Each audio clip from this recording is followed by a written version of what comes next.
പുതുതായി പുറത്തിറങ്ങിയ Dileep cinema social മീഡിയയിൽ വലിയ വിമർശനങ്ങൾ ഏറ്റുവാങ്ങുകയാണ്. പ്രത്യേകിച്ചും ധ്യാനും വിനീതും തമ്മിലുള്ള രംഗത്തിലെ ഡയലോഗുകൾ. രമണിയെ പണ്ട് അണ്ണൻ ഇതുപോലെ തട്ടിക്കൊണ്ടുപോയതാണ്, എന്നിട്ടോ രമണിയെ അണ്ണൻ കൊണ്ടുപോയി കറന്നു. ഒരു ഷോക്ക് സൃഷ്ടിക്കുക എന്ന ഉദ്ദേശത്തോടെ തന്നെയുള്ള മറുപടി.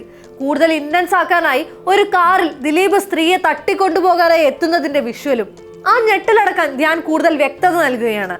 രമണി പശുവാണെന്ന്. ഒരു ഡബിൾ മീനിങ് ജോക്കിനപ്പുറം ക്രൂരവും മനുഷ്യത്വരഹിതമായ ഡയലോഗാണ് സിനിമയിൽ തമാശ എന്ന വണ്ണം ചിത്രീകരിച്ചിരിക്കുന്നത്. തന്റെ കംബാക്കും കേസിന്റെ വിധിയും ഉൾപ്പെടെയുള്ള വ്യക്തിപരമായ കാര്യങ്ങൾ ദിലീപ് പലയിടങ്ങളിലായി തെളിച്ചും മറച്ചും ഉന്നയിക്കുന്നുണ്ടെന്നും അതിന്റെ ഭാഗമായാണ് അനാവശ്യമായി ഈ രംഗം കൂട്ടിച്ചേർത്തിട്ടുള്ളതെന്നും അഭിപ്രായങ്ങൾ ഉയരുന്നുണ്ട്. അതിനൊപ്പം എത്തുന്ന ഡയലോഗ് അർത്ഥം വെക്കുന്നത് എന്താണെന്നതിന് പ്രത്യേക വിശദീകരണം ആവശ്യം വരില്ല.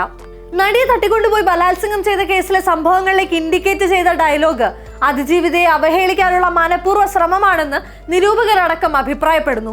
കേസിലെ ദിലീപിന്റെ അറസ്റ്റിന് പിറകെ സിനിമാ സംഘടനകൾക്കുള്ളിൽ അസ്വാരസ്യങ്ങൾ ഉണ്ടായിരുന്ന കാലത്ത് പൃഥ്വിരാജ് മാധ്യമങ്ങൾക്ക് നൽകിയ ഒരു ബൈറ്റിനെ കളിയാക്കും വിധം അതേ ഡയലോഗ് ധ്യാനിനെ കൊണ്ട് പറയിക്കുന്നുണ്ടെന്നും പീഡോഫീലിക് ജോക്കുകൾ അടക്കം സിനിമയിൽ ഉൾപ്പെടുത്തിയിട്ടുണ്ടെന്നും സോഷ്യൽ മീഡിയ പോസ്റ്റുകളിൽ പറയുന്നുണ്ട്.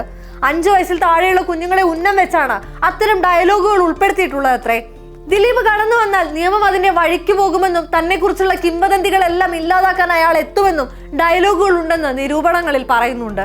ഡിസംബർ 8 വന്ന വിധി കേട്ടതിനോ 12 പുറത്തു വന്ന വിധി പകർപ്പ് വായിച്ചതിനോ ശേഷമായിരിക്കില്ല അങ്ങനെ ഒരു ഡയലോഗ് സിനിമയിൽ ഉൾപ്പെടുത്തിയിരിക്കുക.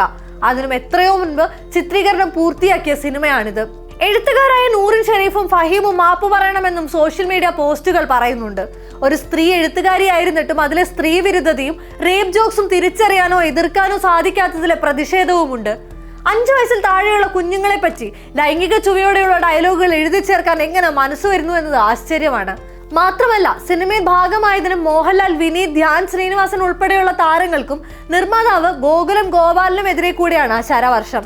എമ്പുരാൻ റിലീസ് ചെയ്ത കാലത്ത് മതവികാരം വ്രണപ്പെട്ടതിന്റെ പേരിൽ മാപ്പറിയിച്ച മോഹൻലാലും ഗോകുലൻ ഗോപാലിനും അതിജീവിതയുടെ വികാരം വ്രണപ്പെട്ടതിന് മാപ്പ് പറയുമോ എന്നും സോഷ്യൽ മീഡിയ ചർച്ച ചെയ്യുന്നുണ്ട്.